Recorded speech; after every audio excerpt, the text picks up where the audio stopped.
Bismillahir Rahmanir Rahim. Assalamu alaikum dear participants. Welcome to this session of textual study of the Quran. Today we will be starting off with verse 71 of Surah An'am, which is the 6th surah of the Quran. We have discussed this earlier on that this is the first surah of the second chapter of the Quran. The second chapter begins with surah number 6 and ends on surah number 9. In this particular surah, the Quraysh are addressed specially, who is of course the tribe and the clan of the Prophet.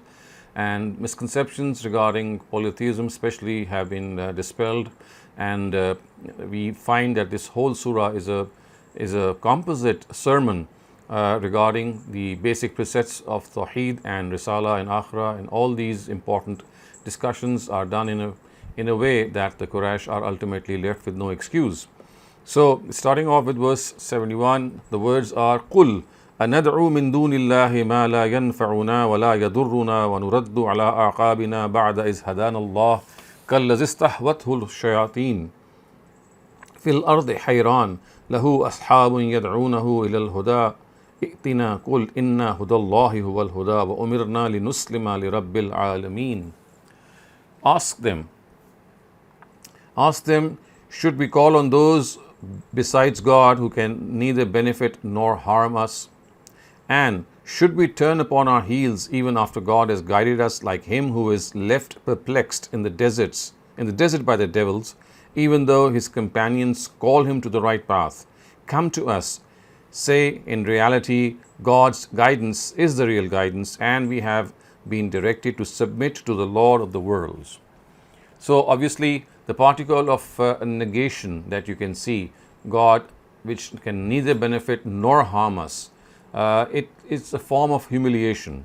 And when it is said, and should we turn upon our heels even though after God has guided us, nuraddu ila aqabina, as the words are, it actually means that after God has guided us, that is, if before this they have remained in error, they could have had some excuse. However, what excuse will they present before God for any error that they now commit? Obviously, when the Prophet has not come to them, and they had they could have justified their error, but now that the Prophet has come to them and he is explaining the truth, and then it is said that as far as a person is concerned who is left perplexed, as you can see in this verse, the actual words you can see is al-ard, which is land. However, in the presence of some indication, it can refer to a specific part of it. And here, since the parable of wandering about is stated, we can clearly see that actually the word fil ardi hayran is referring to the desert. And by devils, obviously devils from among mankind and jinn kind, both are referred to. And leaving people perplexed and wandering is described to them because it is they who make the faith and morality of a person wander about to the extent that is mentioned in this parable. So it's a beautiful parable that it's like a person who's being led astray by these devils and he's being left to wander in the desert, and it is as if it is they who make the faith and morality of a person wander about to in the way which has been mentioned here. So it has been negated right after by the words قُلْ إِنَّا هُدَى اللَّهِ هُوَ الْهُدَى وَأُمِرْنَا لِنُسْلِمَ لِرَبِّ الْعَالَمِينَ. That real guidance is the guidance of God. Viewers, we have to understand that the Quran has repeatedly said this, and in not so many words, without mincing words, that God's guidance completes the guidance that we already have. God has guided us with our intellect, with our conscience, and of course in our instincts. So this is something that every human being is born with. And over and above that, there are certain things in which our intellect might fall short. For example, how to connect with God. What is the extent? What is the way? What is the methodology? So it is here that wahi comes and complements the innate knowledge that we have. So this guidance is the guidance which is given by God. No other person can provide this guidance. He has created us and he is the one who can guide us. وَأَنْ أَقِيمُوا الصَّلَاةَ وَاتَّقُوهُ وَهُوَ الَّذِي إِلَيْهِ تُحْشَرُونَ. And the second thing, which is, and have been directed, be diligent in the prayer and fear him, because it is he before whom all of you shall be gathered. So once again, the diligence in the prayer which is mentioned here obviously also needs our attention, that we have to be very mindful of the prayer. We should focus our attention in the prayer. We should try our best that we not let our thoughts wander away in the prayer. We are punctual in the prayer. One of the ways to keep our attention focused is to slightly utter the words so that we can hear those words, and when we say something in our heart, our attention can wander more. But when we say something with our lips, then it is likely that the words that we are hearing will make us concentrate on them. Obviously, it goes without saying that we must understand the meaning of the prayer, whatever we are uttering in the prayer. And then we have also discussed this a number of times, that the Almighty, through His Prophet, has guided us and given this option, that as far as the prayer is concerned, it can be read out, it can be recited, it can be offered in our own language, parts of it. So, except for Surah Fatiha and the surah that we read after it, and before that, Allahu Akbar, Sami Allahu liman hamida, and Assalamu alaikum wa rahmatullah, except for these 5 utterances, all the other utterances of the prayer can be said in our own language, in any language that we choose, and in any words that we have regarding glorifying God or thanking Him and expressing our gratitude towards Him, as well as making us any supplication before Him. So this gives us a lot of incentive and at the same time focus in the prayer. So وَهُوَ الَّذِي خَلَقَ السَّمَاوَاتِ وَهُوَ الَّذِي خَلَقَ السَّمَاوَاتِ وَالْأَرْضَ بِالْحَقِّ وَيَوْمَ يَقُولُ كُن فَيَكُونُ قَوْلُهُ الْحَقِّ وَلَهُ الْمُلْكُ يَوْمَ يُنْفَخُ فِي الصُّورِ عَالِمُ الْغَيْبِ وَالشَّهَادَةِ وَهُوَ الْحَكِيمُ الْخَبِيرُ. And it is He who has created the heavens and the earth in all truth. On the day when He says, let the day of judgment be, so it shall be. His word is certain to materialize. The day when the trumpet is sounded, sovereignty shall only belong to Him. He has knowledge of all the unknown and the manifest, and He is all wise and all knowing. Again, something which has been expressed in the Quran at a number of instances, that when the day of judgment and the time of the day of judgment is going to come, the Almighty does not need to do anything. All that He needs to do is utter His command of kun, which is be, and it shall be, it shall materialize. Qawlul haq, which is that we have to also give this understanding that it will be the truth. It shall be something that everything, it is something that's going to materialize as the truth. The day when the trumpet is sounded, وَلَهُ مُلْكُ السَّمَاوَاتِ وَيَوْمَ يُنْفَخُ فِي الصُّورِ, which means that the time when the trumpet is sounded, عَالِمُ الْغَيْبِ وَالشَّهَادَةِ, He is someone who knows what is hidden and what is known. Of course, this is the prerequisite for the day of judgment to create its judgment. The judgment that will be pronounced on the day of judgment will be because of the Almighty having full knowledge of what people have done in the past. وَهُوَ الْحَكِيمُ الْخَبِيرُ, He is all wise, and therefore He will mete out justice in the best way, and He is all knowing, so there will be no omission on His part.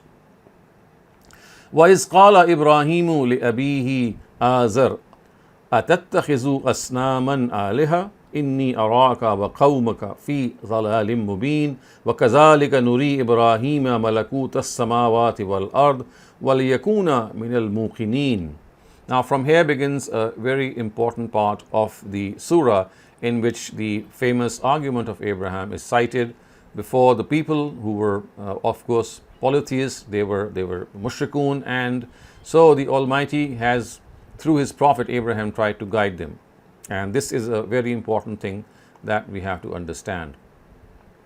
So it says, narrate to them the incident of Abraham when he said to Azar his father, have you made idols as your deities? I am seeing you and your people in open error. In this way we would make Abraham observe the kingdom of the heavens and the earth, so that he may conclusively convey the truth to his people and also become among those who have full conviction. So obviously this is something which the Quran has said in a very vehement way, that as far as the mention of the prayer is concerned, and as far as the details are concerned, this is something which has to be understood at the very outset, that Tawheed or monotheism is something that is found in our own intuition, in our own instincts, and it is only when we distort them, it is only when we do not pay heed to them, does this polytheism or the creed of polytheism arise. And before that, we all know that human beings have been created in a way that they are absolutely born on fitrah, as the Quran has said, that on the occasion when we know that in Surah Araf it is cited that a commitment was taken from all the souls, and the pledge was taken that Alastu bi Rabbikum, am I not your Lord? And everyone said, Bala, yes you are.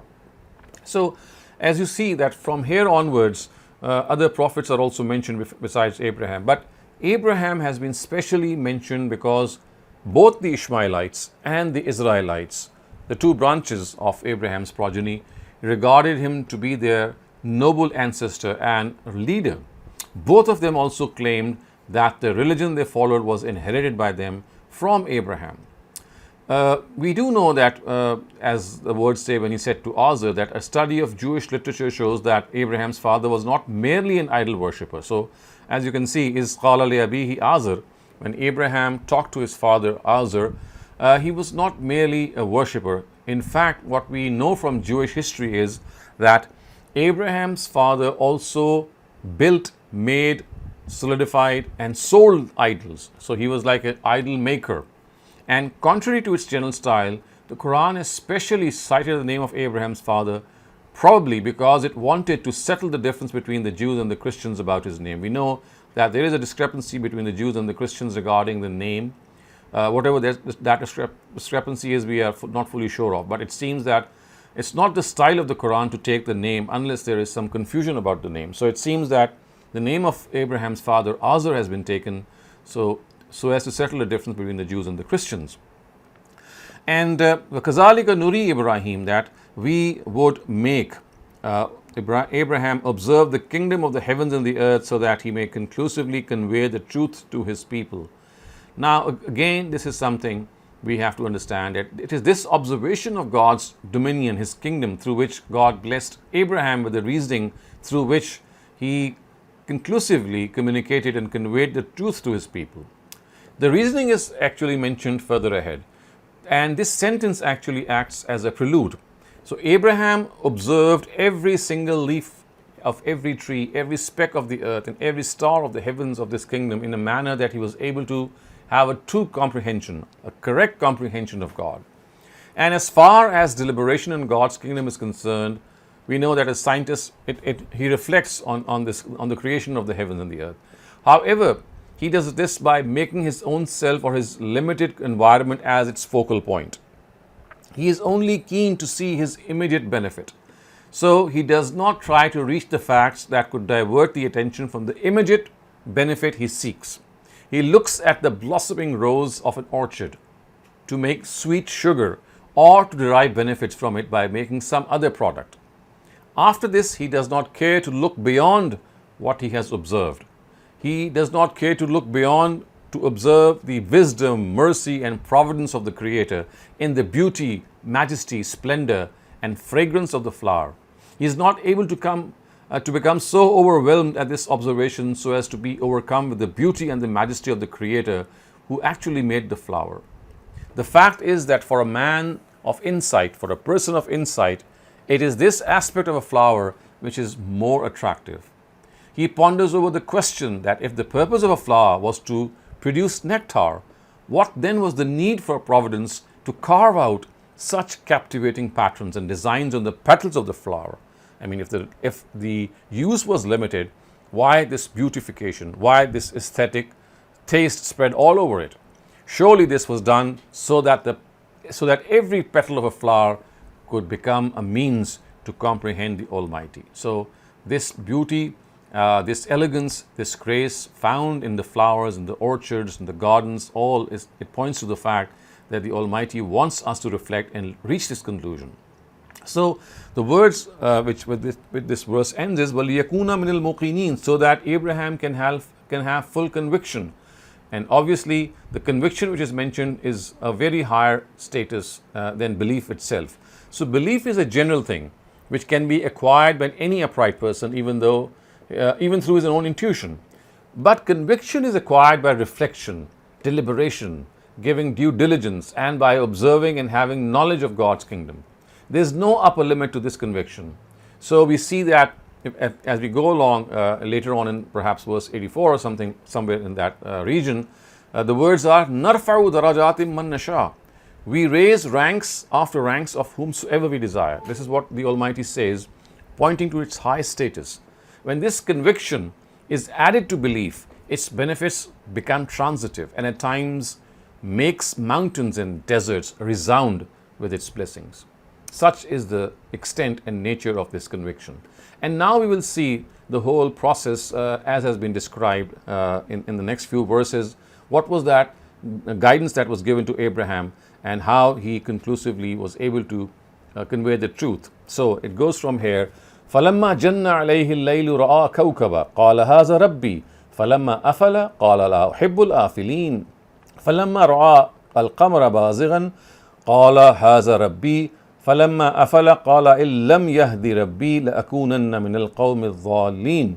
So one day, when night came upon him, he saw a star, and observing that the people were attentive, said, "This is my Lord." Then, at a similar instance, when the star faded away, he said, "I do not like these as gods, or those as gods who fade away." Then one day, when he saw the moon shining, he said, "This is my Lord." But when it also set, he said, "If my Lord does not guide me, I shall be among those who go astray." فَلَمَّا رَأَى الشَّمْسَ بَازِغَةً قَالَ هَذَا رَبِّي هَذَا أَكْبَرُ فَلَمَّا أَفَلَتْ قَالَ يَا قَوْمِ إِنِّي بَرِيءٌ مِّمَّا تُشْرِكُونَ. Then one day, when he saw the sun shining, he said, "This is my Lord, He is the greatest." But when it also set, he, while addressing his people, said, "My people, I disown all those whom you regard as God's partners." And then the words beautifully said are, "Inni wajjahtu wajhiya lillazi fatara as-samawati wal arda hanifa wa ma ana minal mushrikeen." I have turned myself dedicatedly to Him who has created the heavens and the earth, and I am certainly not among the polytheists. So you can see that this is the mention of the argument which Abraham derived from the heavens and the earth. The previous verse says that we showed Abraham the dominion of the heavens and the earth. And when Abraham reflected on those heavens and the earth after observing God's kingdom in them, and then he presented, of course, his insights before the people. The line of reasoning here is that what people worship are themselves subservient, bound by their fate, and subject to God's laws and directives. None of these things can defy in the slightest way these laws and principles. So if you look at the ultimate conclusion that I do not like those as gods who fade away. So this was the real point which Abraham wanted to make. But giving due regard to the temperament of his people, he adopted a gradual sequence. So initially, he uttered the first of his statements to himself in a gathering, and this was reassuring to his star-worshipping people, who reckoned that a person who was so averse to their idols was perhaps getting ready to accept them. So remember, he said, "Haza Rabbi, this is my Lord." But after making this comment before his nation, he remained silent for some days. Then, on another occasion, on one morning, when he saw that the stars had disappeared, he again addressed himself while intending to convey it to others. Remember, he was speaking to himself. He was not talking to others, but others were listening. And what did he say? He said, he did not consider those who disappear to be gods. So how can those who set and rise and set be God? They have to be in one place. They cannot set. The implication was that after their rising, they should also see their setting, his nation. And they bear witness by their very existence that they abide by the law they are subjected to. In other words, this rising and this setting tells us that the sun and the moon and the stars, they are subject to the law of some superior deity, and that is God, of course. And how could a person of insight make these heavenly bodies who rise and set at a particular time as God? Because they are, all these heavenly bodies, they are pursuing a particular course and they are subservient to a greater law. This status was only befitting to someone who was ever living, instrumental in bringing others into existence, who was there forever and would remain forever. And if you look at the words that if my Lord does not guide me, I shall be among those who go astray, it seemed that a further step was taken by Abraham in his teaching. And it does not merely become evident that those that set or fade away are not worthy of being worshipped. What becomes evident is that to make deities out of objects that set or fade away is open error. What becomes further evident is that this error is not small. It is a matter of great sorrow and yearning. Moreover, it also becomes evident that the source of guidance is God alone.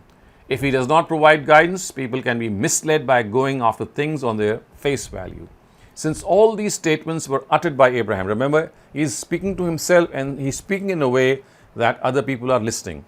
So there was no reason for those who overheard them to get offended. This is a very specific style of preaching. You're talking to yourself, other people are listening, and you're not offending other people through the evolution that is occurring in your own arguments. In fact, those among them who had even a slight ability to reflect must have reflected on the fact that on the one hand was this person anxious to receive guidance, and on the other hand are we who are affixed to their place like a rock, which of course is something which cannot be comprehended. And in the last instance, when Abraham saw the son and he said, "This is the greatest, this is my Lord, he is the greatest," it is quite evident that this was an expression of sarcasm and derision from him. It's not that he was saying that he's the greatest in the sense that he was acknowledging the greatness. It was more of sarcasm. And this is a specific feature of Abraham's temperament. He would communicate his message to others through various styles without annoying them. And this included stating something which has two meanings: gradually leading his adversaries to an answer and employing polite humor as well. This style can also be seen in a sentence which he uttered after smashing the idols. Remember, there's an incident in which he smashed the idols, and he said, when someone said that who smashed them, he said, "Ask this the bigger one that is right in front of you." So the various styles and forms of reasoning and methodology adopted by prophets of God are all very natural and based on human traits.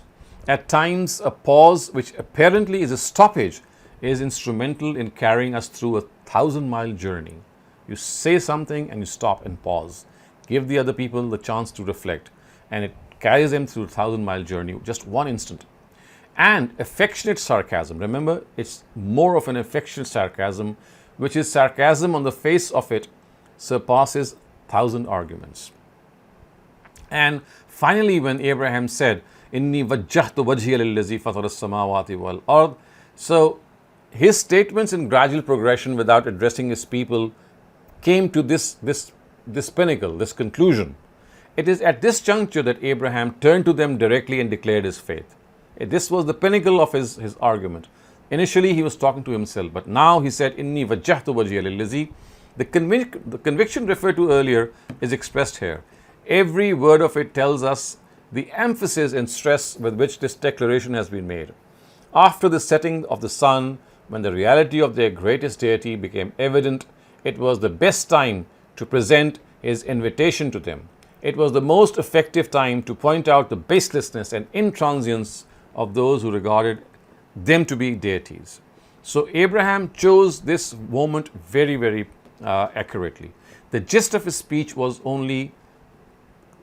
can be said that only the creator of the heaven and the earth could be regarded as a deity. A person could consign himself to such a being only. What could those who themselves were subservient and compliant to the laws of the universe give others? And why would anyone consign himself to them? So, together with this declaration about monotheism, it was equally essential to declare that a people or a believer, that a person or a believer disowned polytheism, and he could never be among the polytheists. So again, a beautiful parable from the Quran, the way it has been presented. وَحَاجَهُ قَوْمُهُ قَالَ أَتُحَاجُّونَنِي فِي اللَّهِ وَقَدْ هَدَانِي وَلَا أَخَافُ مَا تُشْرِكُونَ بِهِ إِلَّا أَن يَشَاءَ رَبِّي شَيْئًا وَسِعَ رَبِّي كُلَّ شَيْءٍ عِلْمًا أَفَلَا تَتَذَكَّرُونَ. His people started to argue with him on this. He replied, "Do you argue with me about God even though He has guided me?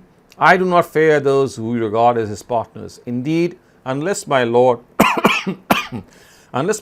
wills something, my Lord's knowledge encompasses all things. Then will you not pay attention?" So again, I do not fear those who who you regard as partners. It is evident from this sentence that instead of responding to his argument, Abraham's people or Abraham's nation, they started to intimidate him through their superstitions. And here it is Abraham's answer to these threats. What could be these threats? So, since polytheism is based entirely on fear and superstitions, for this reason his people started to threaten threatened him in various ways, some of which were that if they declared their acquittal of these deities, they would be seized by them, these deities.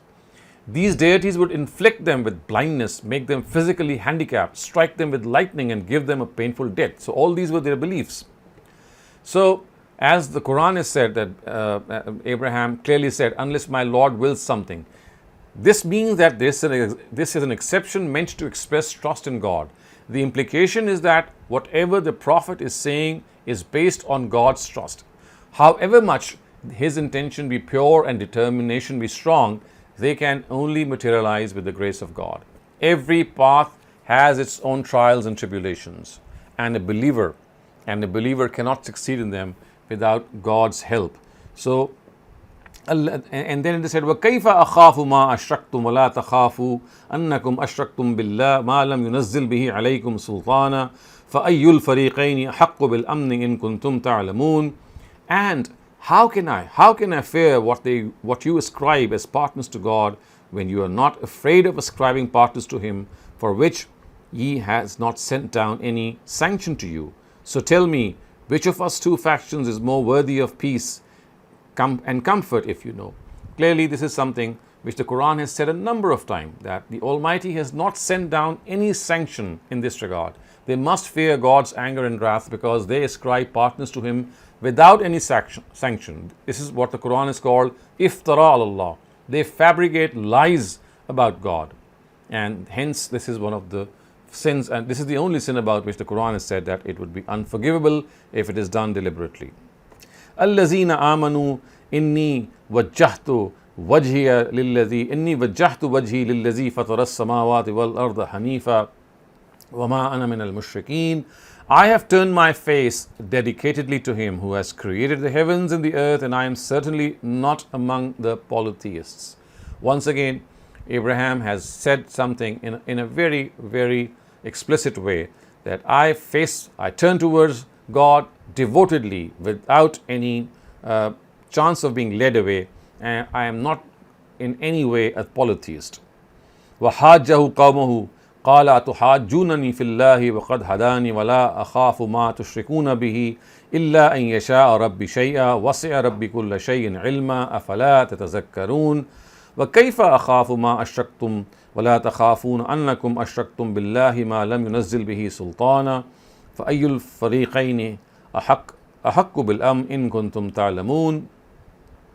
So, and then it is said, الَّذِينَ آمَنُوا وَلَمْ يَلْبَسُوا إِيمَانَهُمْ بِظُلْمٍ أُولَٰئِكَ لَهُمُ الْأَمْنُ وَهُمُ الْمُهْتَدُونَ.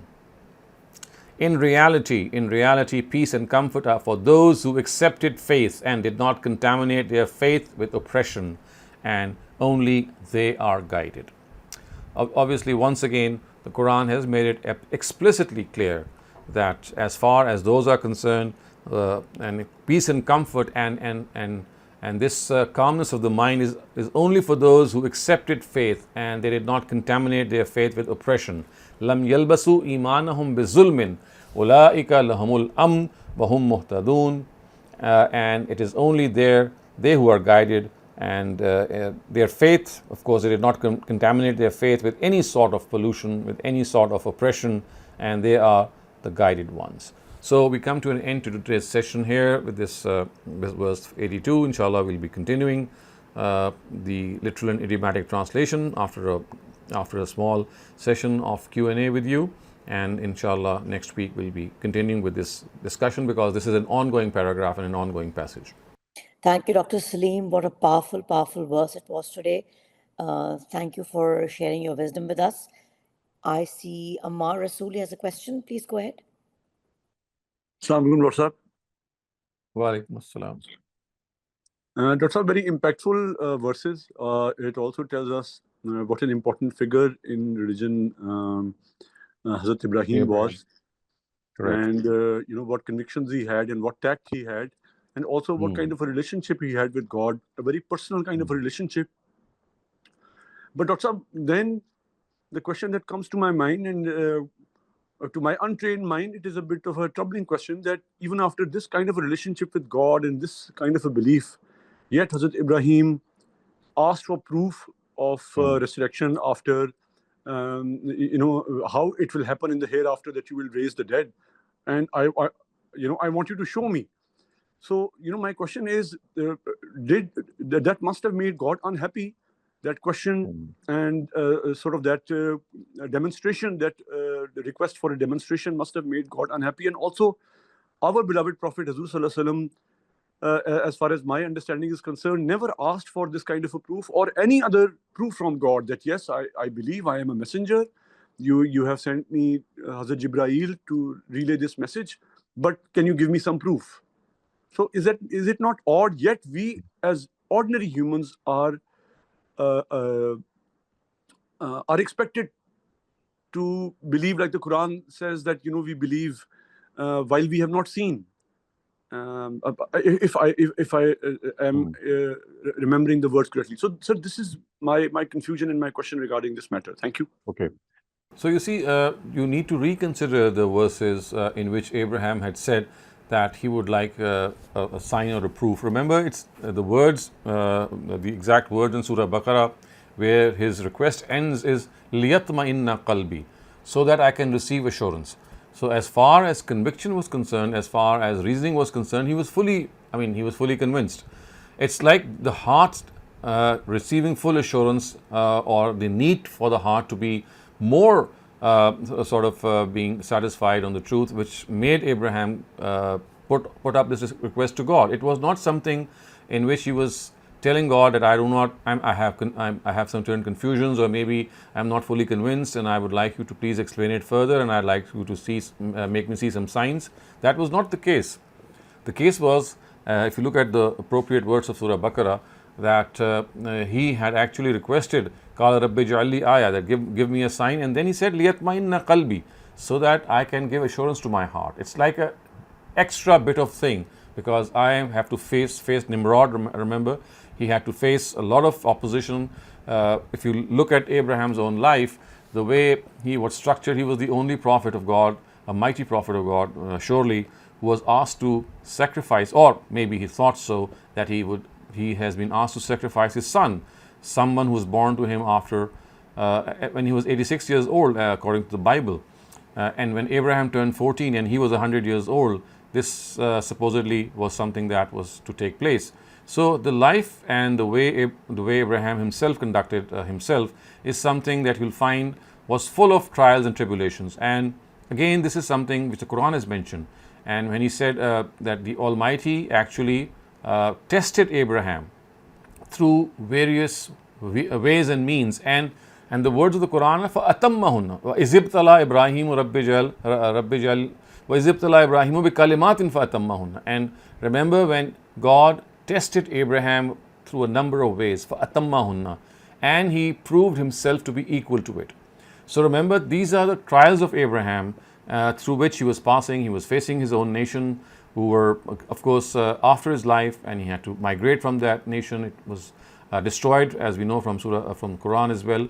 So it was in this background that Abraham said, God, I know that you are there, I know the day of judgment, but just to receive assurance, I would like an extra bit of pat on the back, so to speak, from you. So I think this should be understood in that particular background.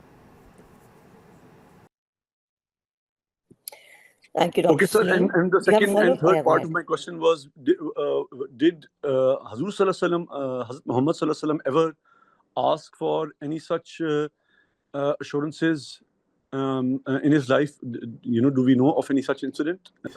I think there are instances, and if you look at the Quran, you'll find that the Prophet has been assured a number of times, and this assurance is in words. And because you see, prophets of God are human beings, they are not superhumans, and as human beings they get dejected.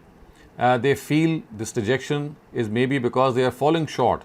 So لَعَلَّكَ بَاخِعٌ نَفْسَكَ أَلَّا يَكُونُوا مِنَ الْمُؤْمِنِينَ is a verse in Surah Taha, in which the Almighty is giving him this assurance that, remember, if you are after these people and they are not professing faith, you don't need to just kill yourself going after them. You just need to do the needful.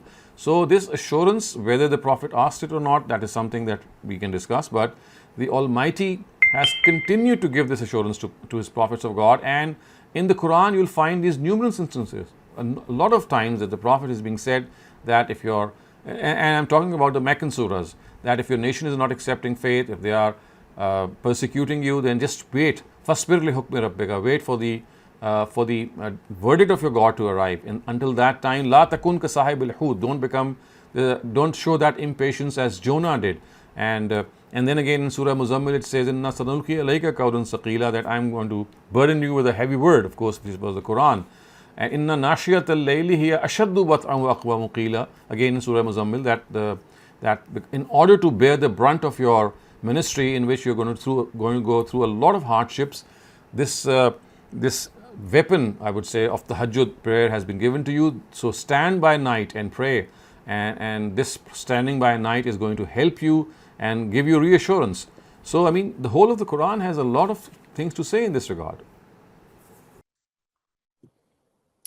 Do you Thank have you a very follow-up much, sir. question? Okay. Shabana Ansari, please ask your question. अस्सलाम वालेकुम। Wa alaikum salam. Doctor साहब, ये मतलब एक कितनी खूबसूरत इसमें picture, एक सीन नजर आ रहा है ना कि हजरत इब्राहिम कितनी इनक्रेडिबल शानदार शख्सियत थे कि वो किस तरह मुख्तलिफ मौके पे, कभी दिन में कभी रात में, मुख्तलिफ ओकेजन्स पे जो है वो मतलब इनडायरेक्ट लोगों से स्पीच है एक तरह से उनकी, और फिर उसके बाद आखिरी दिन जो है वो उनको जबरदस्त सेंटेंस, इन्नी वज्जहतु वजहिया लिल्लज़ी फतर, मतलब बिल्कुल उससे बेजारी, मतलब तंजिया स्टाइल भी है उनको वो करने, मतलब एक डेडिकेटेड और इतनी शानदार पर्सनैलिटी लगते हैं। तो मैं यही सोचा करती थी कि ये एक ही सिटिंग में तो नहीं हो सकती ये सारी चीजें ना, तो ये दिन भी है, कभी दिन है कभी रात है, हाँ तो कभी दिन है तो कभी रात है, तो जब भी जाहिर है कि जब वो गुरूब हो गए तभी उन्होंने वो जिक्र किया ना। Obviously, तो obviously, फिर this could not have been at the same और time.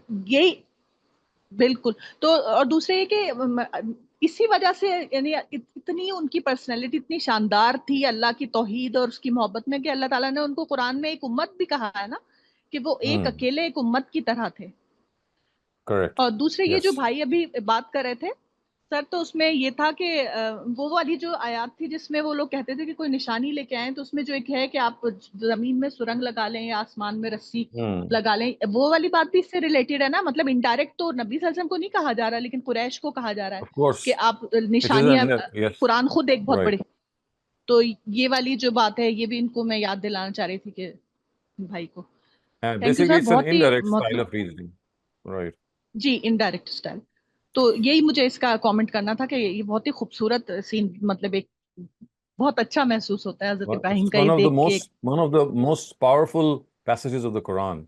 पावरफुल, बिल्कुल जबरदस्त किस्म का। It जज़ाकल्लाह। truly is, Dr. Saleem. When you started with this passage, it's extremely powerful.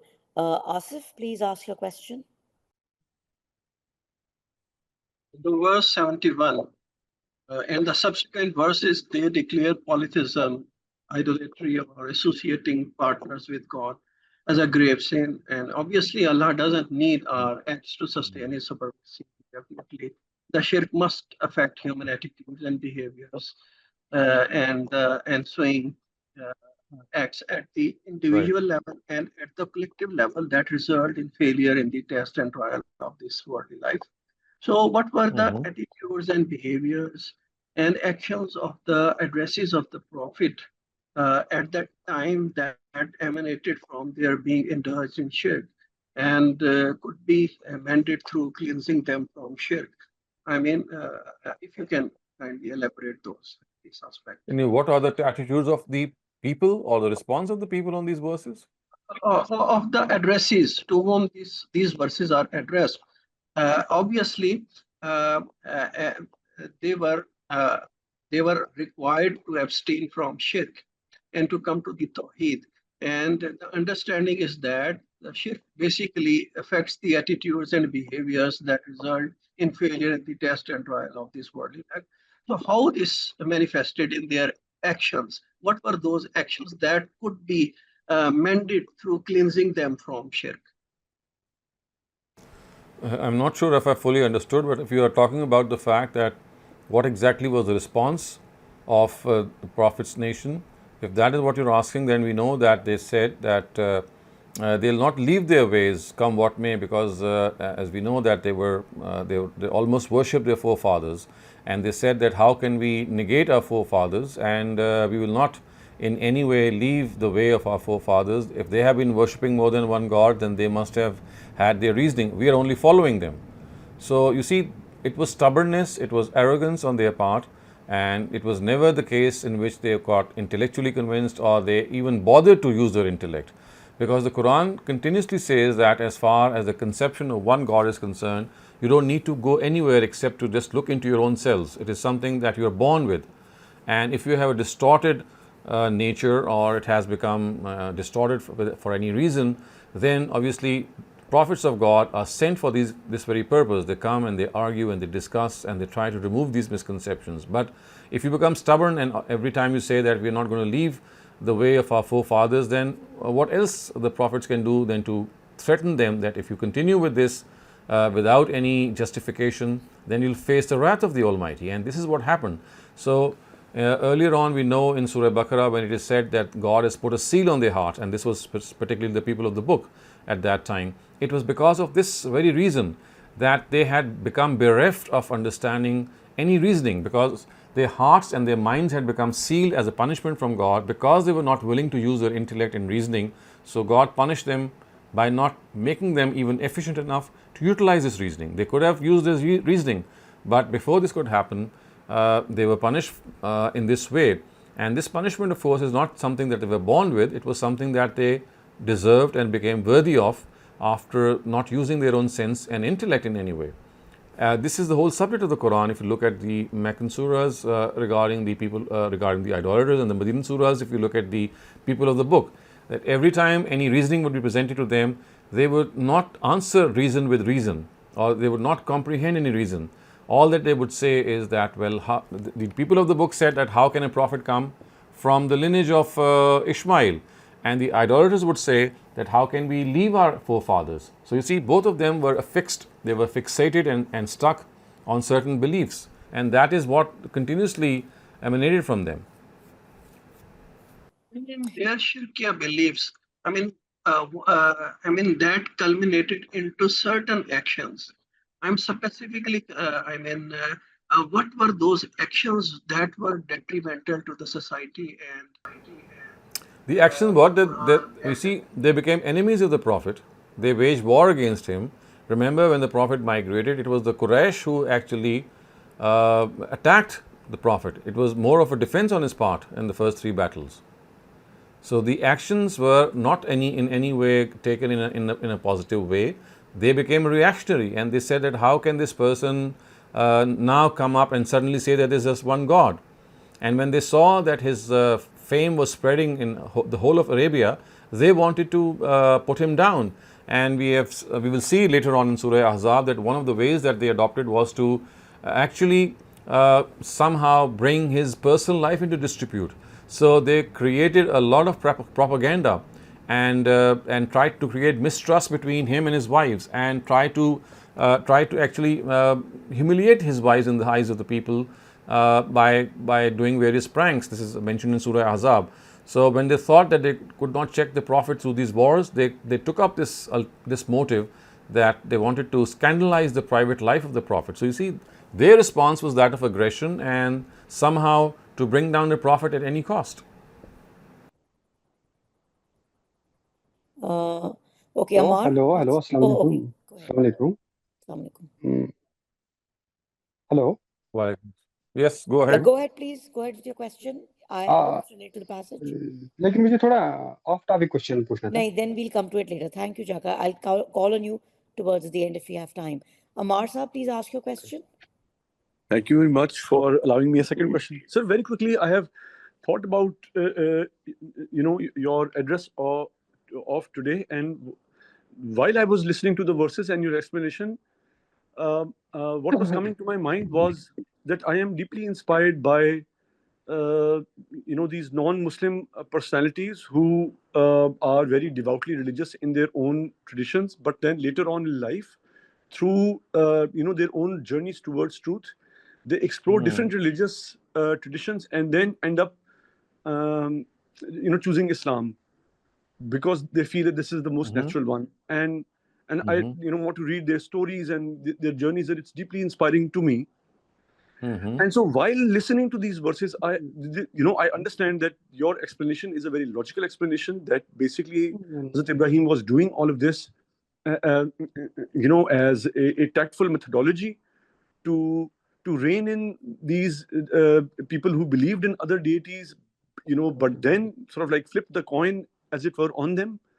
But is it also possible that in these verses are describing his own personal journey, where for a while he might have leaned towards thinking that yes, this sun might be a deity. This is,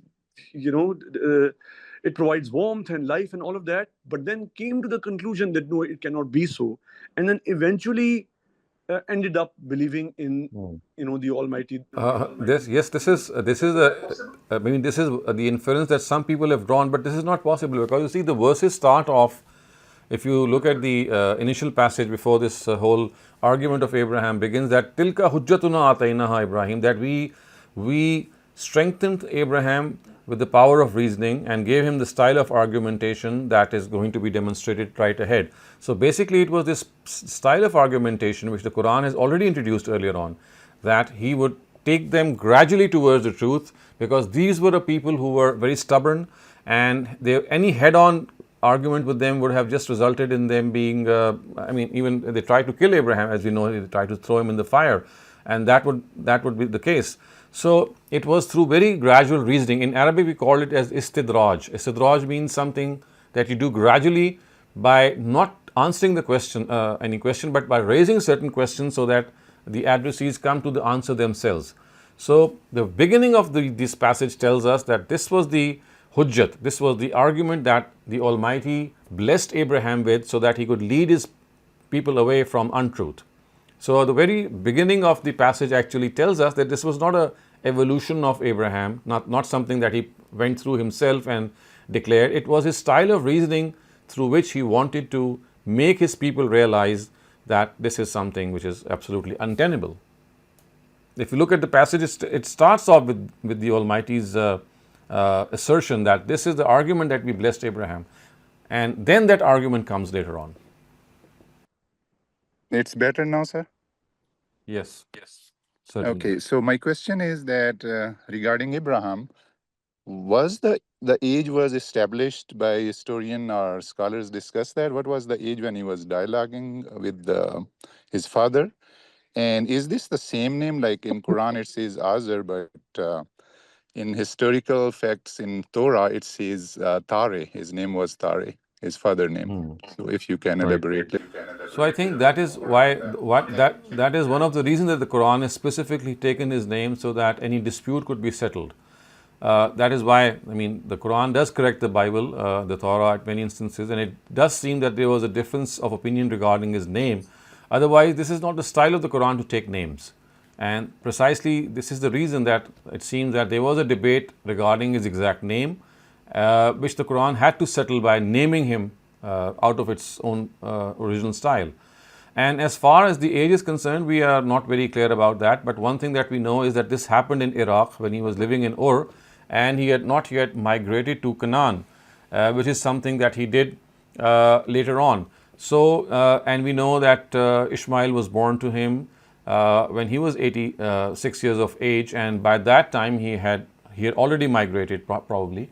So it does seem that it was maybe in his middle ages, maybe like 40 or 50 years of age. We don't know exactly, but it was before his migration to Canaan, and that is the time then when he, of course, was given a new mission to settle his people and to settle his children, one in Palestine and the other in Arabia.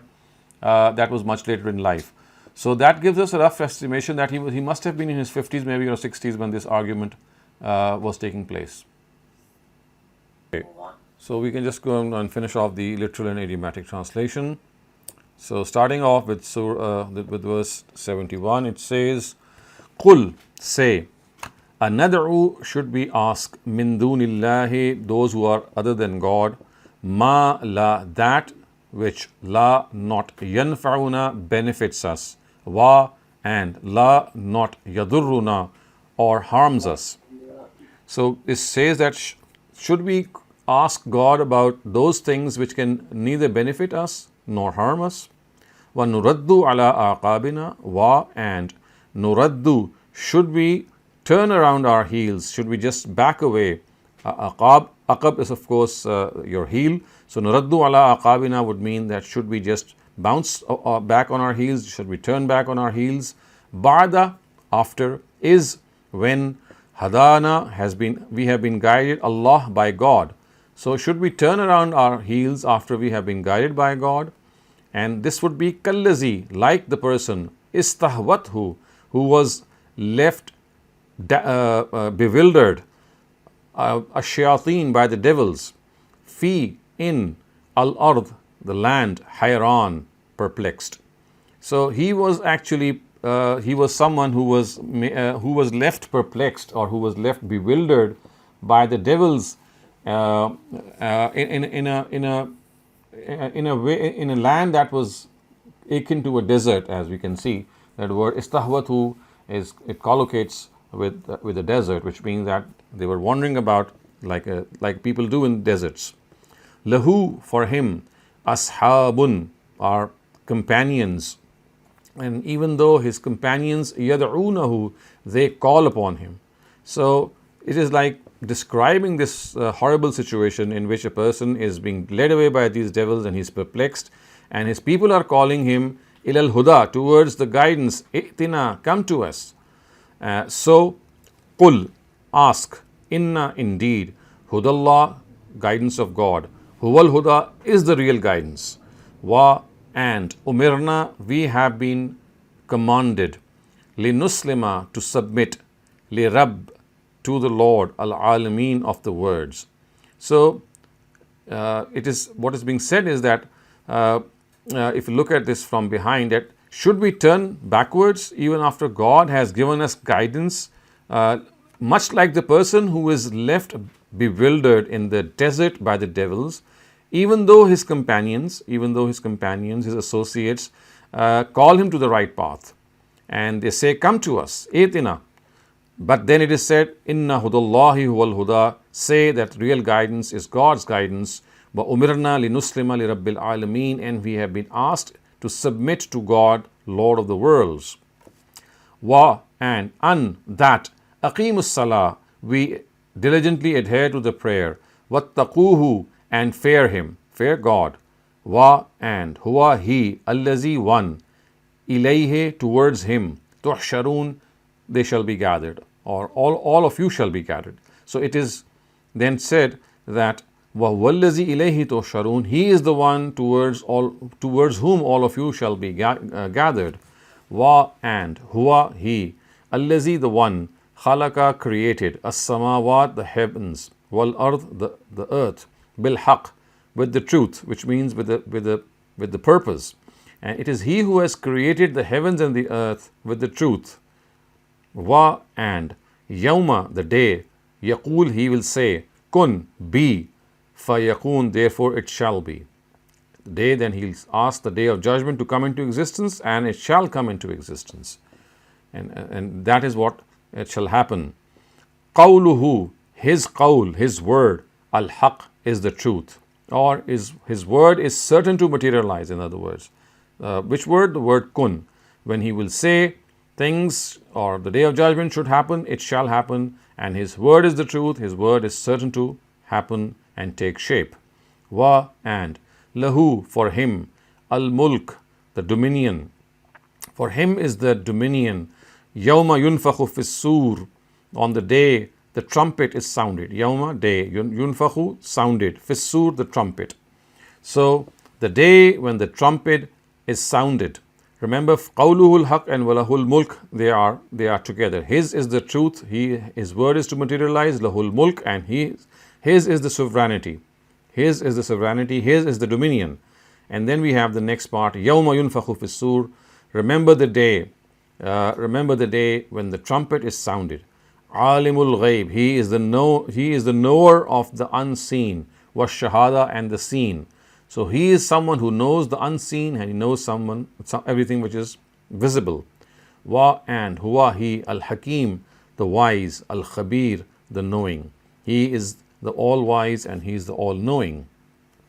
Wa, and is is when Qala said, Ibrahim said, Li'abihi to his father, Azar, when he said to his father Azar, what did he say? Atattakhizu asnama, have you constructed asnam, which means idols, aliha as gods? So have you made these idols as gods? Inni, indeed I, araka, see you, wa qawmaka, and your nation, qawma, nation, ka, your, and your nation, fi, in, dhalal, error, mubin, open. So indeed I see you and your nation to be in open error. Wa, and, kazalika, in this way, nuri, we show, Abraham, malakut as-samawat, we show him the kingdom of the heavens and the earth, malakut kingdom, as-samawat of the heavens and the earth, waliyakuna min al-muqinin,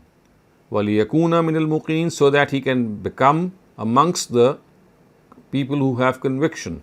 And there is a short suppression here so that he can conclusively convey the truth to them, which is just before waliyakuna. Again, this is the thing that I was just pointing out, that before what Abraham has said to his nation, this is what the Almighty has said, that in this way we make Abraham observe the heavens and the earth so that he can become amongst those who have conviction.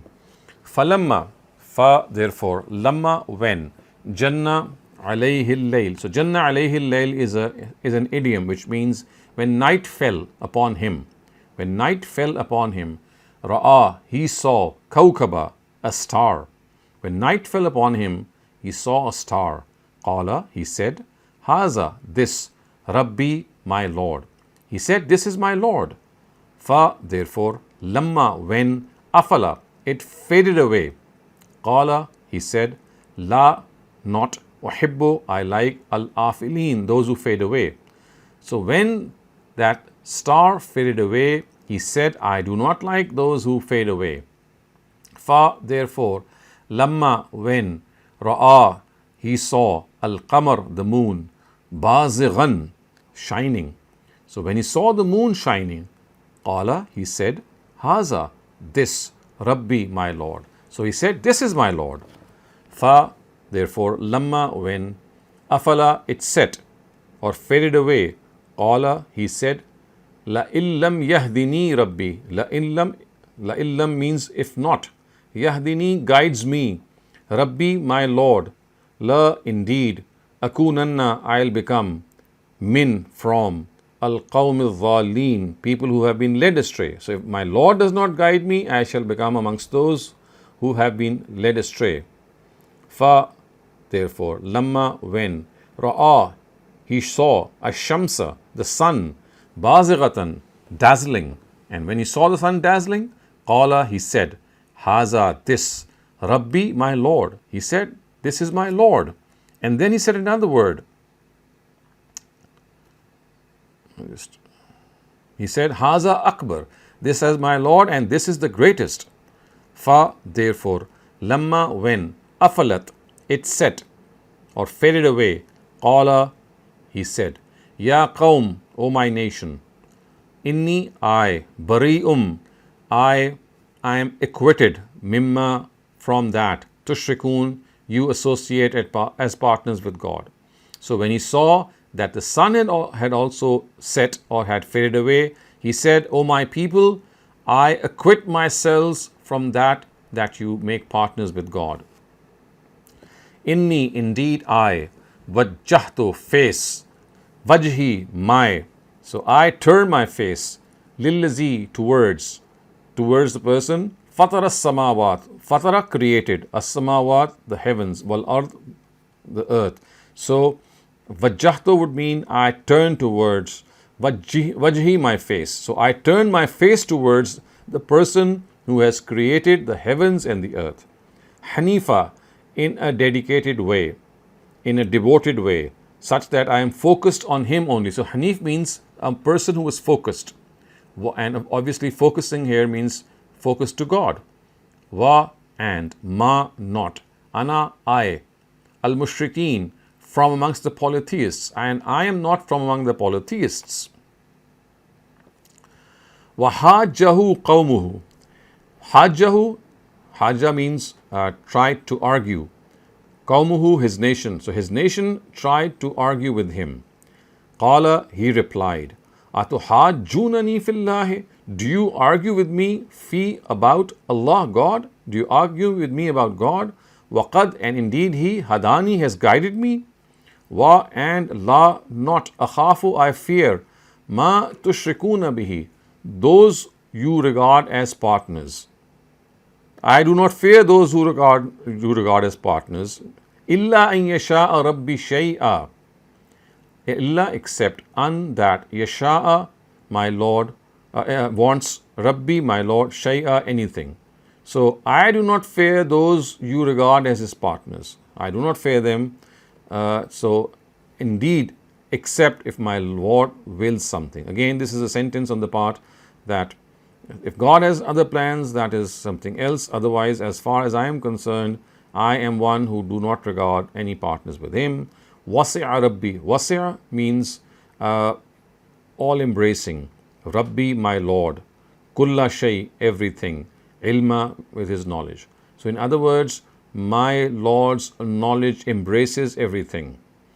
Afala, do you not? Tatazakkarun, pay heed. So do you not pay heed? Wa, and kaifa, how? Akhafu, I fear.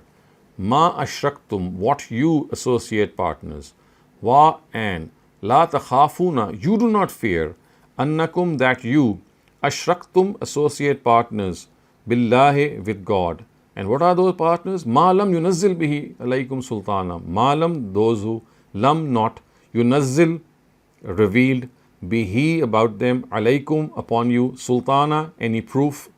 So what is being said here is, how can I fear what you ascribe as partners, as associates to God?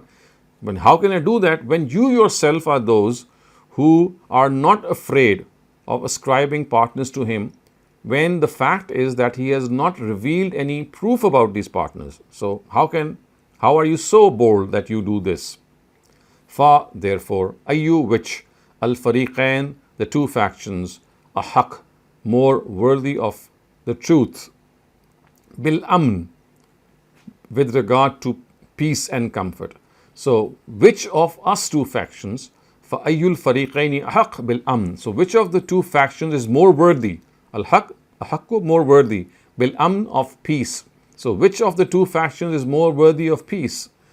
In kuntum ta'lamun, in, if, kuntum, you, ta'lamun, but knew. Allazina, so allazina means those who, amanu, professed faith, wa, and, lam yalbasu, and did not mix up, imanahum, their faith, bizulmin, with any oppression. So those who professed faith and did not mix up their faith with any oppression, ulaika, it is they, lahum, for whom, al-am, peace, wahum, and they, muhtadun, are the guided ones. So what is being said here is that those who have professed faith and did not mix up or contaminate their faith with any oppression, the peace that you are asking for is for them, and they are the ones who are guided. So this finishes our literal and idiomatic translation also, and now we can take up the rest of the questions. Shabana Ansari, please unmute your mic and ask your question. Doctor साहब, इस्तहवतहु का root word क्या होगा? और यहाँ पर जो हैरान अरबी और हैरान उर्दू का है, ये दोनों सेम नजर आ रहे हैं यहाँ पर, क्या एक ही है? So hawa is istahawat's root, ha, wa, and ya. And hayran, of course, is the same. Yes, hayran is the same. And hayran means perplexed. As the terms mushrik, mu'min, Muslim, and kafir are repeated many times, but the term non-Muslim is not a term of Quran. So what is the main difference between following these terminologies? So main difference is the word kafir is primarily used for those people who have intentionally denied the truth. They know what the truth is and then they deny that truth. Because the people who were facing the Prophet, or the Prophet was facing these people, were the ones who had ultimately intentionally denied him. It was not that they had any confusion about him. So therefore, because the only form of non-Muslims that existed in his time were the ones who had deliberately denied him, and the Quran is actually trying to describe his ministry. So whenever this word is used, as the word al-kafir is used, remember it is used for those Christians or Jews or idolaters who have intentionally denied, deliberately, while knowing what the truth is. But today we just cannot call anyone a kafir in the sense that we say that you are deliberately denying the prophetic message, because it could be out of confusion, it could be out of lack of understanding, it could be lack of information, it could be misinformation, it could be because of the acts of Muslims that they are drawn away from Islam. All these could be reasons. So the proper term today to address our brethren is non-Muslim. We just cannot call them kafir. Remember, this is a word which the Quran is reserved for people who are the adversaries of the Prophet himself, and about whom the Prophet was told that these are the ones who have intentionally denied you.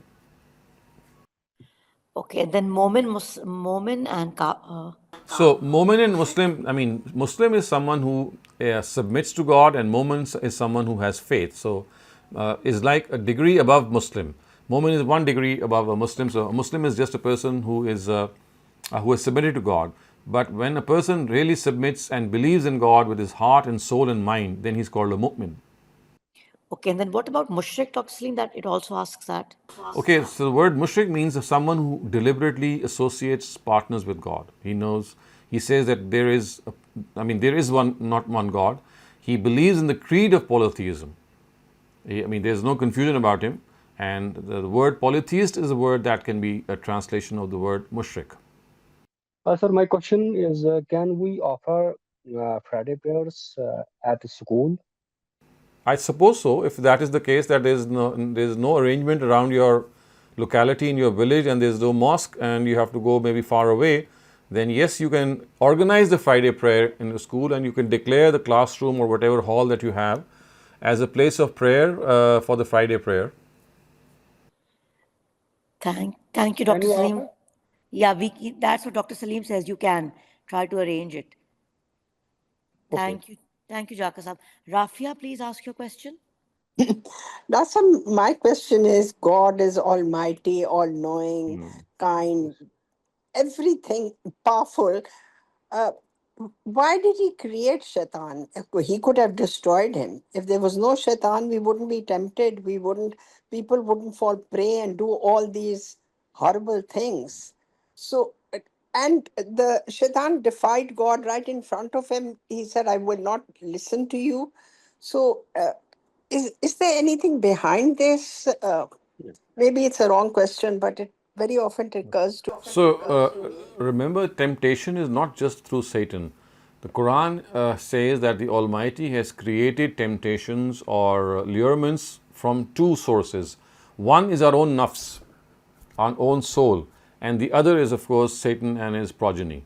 So even if Satan was not there, we would still be lured by our own nafs, which of course is a form of trial. So remember, this world has been created for a big trial that we have to pass through. So it was in the scheme of God to let Satan be given this time and given this opportunity, because he wanted to test the mettle of us. He had already decided to do so through the nafs, through our own soul, that he would be when we would be tempted by our own soul. So he created another temptation, or a source of temptation, in the form of Satan and his progeny, to make this test a little more tough, so that we are rewarded even more for any resistance that we put up. I see. And I understand, because sometimes I feel God can do anything. So I think he did this because he wanted the test to be an optimum test, and we should prove to be real good to pass this test. And that is, part of the test, that at times you have to go through a tough routine to prove yourself, to prove your mettle. Geez, good say. Thank you so much. Thank you, Dr. Saleem. Akram Bhatti Sahab, please ask your question. Assalamu alaikum, sir. So my question is about the enrollment of classes next year. I was enrolling classes. I didn't find any classes that belong to you. So how do we enroll or don't? No, I have stopped teaching since a long time. So I do my own teaching, like the one that you're attending now. So the teaching that was being done on the platform of Al-Mawrid or from GCIL that I stopped, I think, a couple of years ago. And so this is the only two platforms on Saturday and Sunday that you can join, and I regard this to be as a service, as a teaching to anyone who wants to become a student. Jazakallah khair. So it will continue.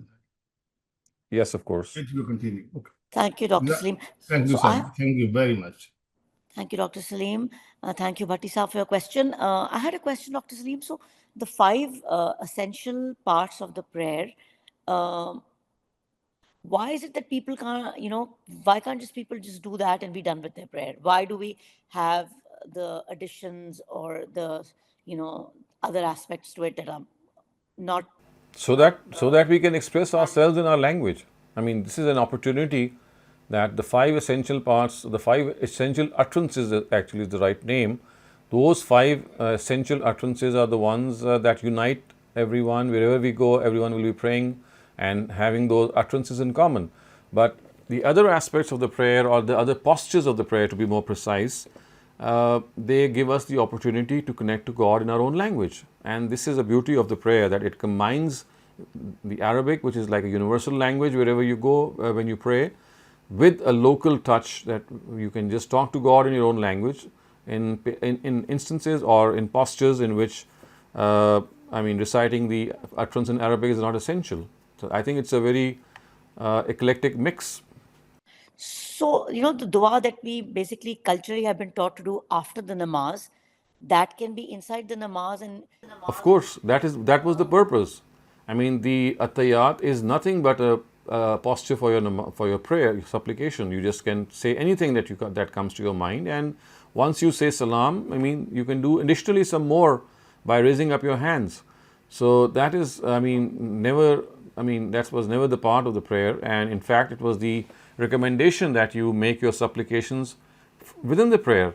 And that is why on one occasion the Prophet has said, ad-dua huwa al-ibadah, and on another occasion he said, ad-dua mukhul ibadah, that real worship is the dua, and the brain of the prayer is the dua. Mukhul ibadah means the brain of the prayer, or the brain of worship. Okay. And Dr. Saleem, so Isaac was younger than Hazrat Ishaq was younger than Hazrat Ismail. So he was born to Hazrat Ibrahim after he was like more than 100 years old? Oh yes. That is what the Bible tells us, and that is what is corroborated by the Quran also. So we know that it was about when Ismail was 14 years old when this sacrifice took place, and it was after Ismail's sacrifice, of course, that we know that this all. Okay. Thank you, Dr. Saleem. Naushad Shafqat Sahab, please ask your question.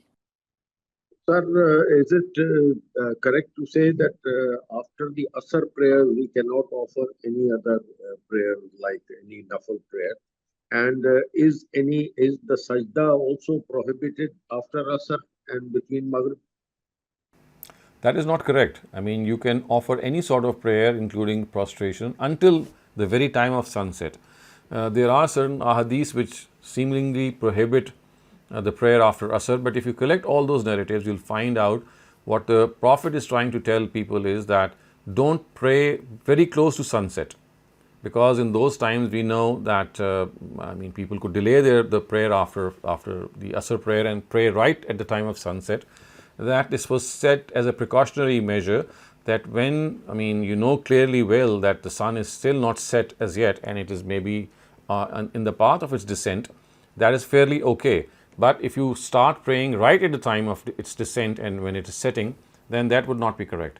Otherwise, now, yes, go on. But sir, I can start a prayer, offer the first rakat before sunset, and continue my prayer during sunset, according to what you correct. Yes. Yes. So that is what we can do. So at least the first rakat should be done when the sun is still not set. Right. Thank you, sir. Thank you very much. So then, Dr. Saleem, just elaborating on the question that Dr. Naushad Sahab asked, it's a very short time then that we can't say our prayer in then, right? Just the sunrise and sunset. These are about 5 minutes each. So that's all. That is, other than that, at all times we can pray. And even regarding sunrise and sunset, the Prophet has said if you are in the haram, even at time of sunrise and sunset, you can pray, because when you are in haram, there is no chance of any polytheism. Remember, this directive is something that relates to polytheism, because polytheistic nations, they still worship, and they do worship the sun when it rises and when it sets. Right. But then, Dr. Saleem, isn't Islam a religion of intention also? So my question is, if the intent is not that we are praying to the sun, we are praying to God, then why Yes. does it matter? Of course, you see, at times intention is also important, and at times similarity is also important as a precaution, that you never know when you can slip away and start doing things that even if it is a very remote possibility. So it's like being overly precautious, that we have been told that we should not, prostrate at the time the sunrise and sunset, so that there is a distinction between us and nations which are polytheistic. Okay. Sorry for interruption, but this is our third time. It's called the middle of the day. So what about that? So that is a big misconception that has arisen as the Zawal time. People think that when it's midday, we should not pray. There is no such thing, and it has arisen because of a misconception, and that is that the Prophet, and in Arabia, in Makkah and Medina especially, the summers were very hot. So on one occasion, the Prophet is reported to have said "Abrada Zuhr," which means cool down the Zuhr prayer, or offer it when the sun is a little more towards the right, so that it's not that hot. So it was basically a recommendation that in this hot weather you can delay the Zuhr to a later period, Abrada Zuhr, so that the climate cools down a bit. So this was conceived by people as if he was telling us that we should not pray on midday. It's not what his purpose was. It was just that it was just like giving us protection from the sun. That he, as an elder, was telling us that you don't need to pray right at the time of at midday, when the time of Zohr starts. You can delay a Zohr a little bit. And that is why Imam Malik, we know that he says that there is no such thing as Zawal. So this is something that you'll find amongst the Hanafites, the Hanafis more, and some of the other jurists. Otherwise, a person like Imam Malik, he says that I have spent my time in Medina, and I haven't seen any companion or any follower of the companion doing such thing, because had it been a sunnah, I am living in Medina, I would have found it. Thank you, sir. Thank you, Jazakallah. Thank you, Dr. Saleem. Mansoor Ahmed Saab, please ask your question. अस्सलाम वालेकुम sir. वालेकुम अस्सलाम। Sir मेरा सवाल गधे के गोश्त के बारे में है कि कुछ रवायात मिलती हैं जिसमें रसूलुल्लाह सल्लल्लाहु अलैहि वसल्लम की तरफ से उसके बारे में ममानियत साबित की जाती है, तो वो रिवायात किस कॉन्टेक्स्ट में अगर आपकी नज़र से गुजरी हैं, और जनरली उसके ऊपर क्या हुक्म है गधे के गोश्त के हवाले से?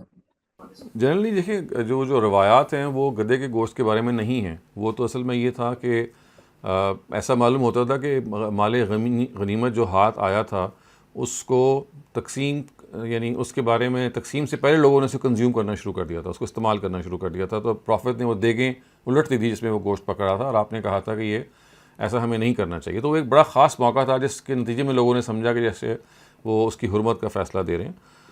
गधे के बारे में ये एक यूँ समझ लीजिए कि इसके बारे में कोई सरी हुर्मत नहीं है, कोई एक्सप्लिसिट हुर्मत नहीं है। ये इंसान के ज़ौक़ पे छोड़ दिया गया है। अगर आप खाना चाहें तो आप खा सकते हैं, कोई हराम चीज़ नहीं है। Thank you sir. Naushad Saab, do you have another question? Yes, on the same topic, Dr. So also it would be that after offering the Fajr prayers, one could offer any other prayer before the time of sunrise. And the time, Yes. is it 5 minutes or? It is about, yes, it is about a couple of minutes. I mean, like if the sunrise, let's say, is 5 a.m., you can go right up to 4:59 a.m., I would say. Right, sir. And later, the period. I think we should wait for, because the sunlight reaches us in 7 minutes from the sun. So I think the complete cycle would be finished after 5 or 7 minutes. जी मंसूर साहब, question सवाल कर लीजिए। Sir इसी जो पिछला सवाल मैंने किया, इसी कॉन्टेक्स्ट में निकाह मुता के बारे में कहा जाता है कि वो किसी खास इल्लत या वजह के बिना के ऊपर किया जाता था, जो तारीख में मिलता है। तो वो मामला क्या है? अगर आज लोग कुछ इज्तिहाद करते हैं, कहते हैं कि हमें भी इन सम सर्कमस्टांसेस वो ज़रूरत है, तो क्या वो फिर कर सकते हैं इस तरह से? नहीं, ऐसी कोई चीज़ है नबी सल्लल्लाहु अलैहि वसल्लम के ज़माने में तो बिल्कुल नहीं थी। बिल्कुल शुरू ही में जो मक्की सूरतें हैं, सूरह मारिज और सूरह मोमिनून, दीज आर 2 मैकन सूरज, और मक्की सूरतों में कह दिया था कि निकाह के अलावा कोई और ज़रिया नहीं है किसी ताल्लुक़ के कायम होने का। निकाह के अलावा और कोई ज़रूरत नहीं है। ये मुता का जो है ये प्री इस्लामिक अरेबिया में एक कॉन्सेप्ट था। इसी वजह से जो ताल्लुक़ था उसको मुता कहते थे, और जो ख़ातून थी उसको ममतुआ कहते थे, और निकाह के ज़रिए से जो ख़ातून इज़्दवाज में आती थी उसको मनकूहा कहते हैं। तो मनकूहा और ममतुआ में यही फ़र्क था कि ममतुआ तो महज एक प्रॉस्टिट्यूशन की शक्ल थी, यानी वो तो सिर्फ जिस्म फरोशी कह सकते हैं। निकाह के बारे में कुरान मजीद ने कहा है कि the only legitimate way for a person to satisfy his sexual urge is through the institution of marriage. इसके अलावा और कोई चीज़ जायज़ नहीं है। Thank you, sir. Thank you, Dr. Saleem. So I have a question, chat question. Is there any emphasis on the punctuality of prayer? Can I say my Zohar right before Asr Azan? Yes, I mean, you can do that. As far as you're following the stipulated time period, I mean, you can look up a chart and Google a chart of your own city. It will tell you when the start of Zohar, when the Zohar starts, and it will tell you when Asr starts. So anywhere between the start of Zohar and the beginning of Asr, you can offer your Asr prayer. A Zohar prayer, sorry. Okay. Naushad Saab, you have another question? Go ahead. Yes, Dr. Sab, is there the concept of qaza namaz? What do you have to say about that offered after that? Are you referring to qaza as in if you've left a lot of prayers in your life and now you suddenly realize that you need to... No, I'm asking about prayers which which are missed. I mean, qaza just means that something that you were not able to do, you should make up for that. Just as we say that the fast that you missed because of illness or for some other reason must be made up in the later part of the year. In a similar way, if you have missed a prayer, maybe you overslept, maybe something happened, maybe it could be an operation or ill health. So whatever prayers you have missed, they have to be made up, and all these made up prayers are called qaza prayers. Right, sir. Thank you. So, Dr. Saleem, just expanding on the question that was asked in the chat. So, for Fajr, can we say it till Zuhar time, because that's a very long period? No. Fajr time is up till sunrise. That is the only difference. That the rest of the prayers, they go right up to the next prayer except Fajr. The time of Fajr begins with dawn and ends at sunrise. Got it. Okay. Thank you, Dr. Saleem. Okay, we are... I don't see any more questions. I'm thinking, Naushad Saab, you don't have another question. I see your raised hand. I don't think you do. But anyway, it was a wonderful session, Dr. Saleem. It was a brilliant, powerful verse that we learned today. And thank you for everything. And inshallah, we'll see everybody next Saturday with another session of Quran. Thank you, Dr. Saleem.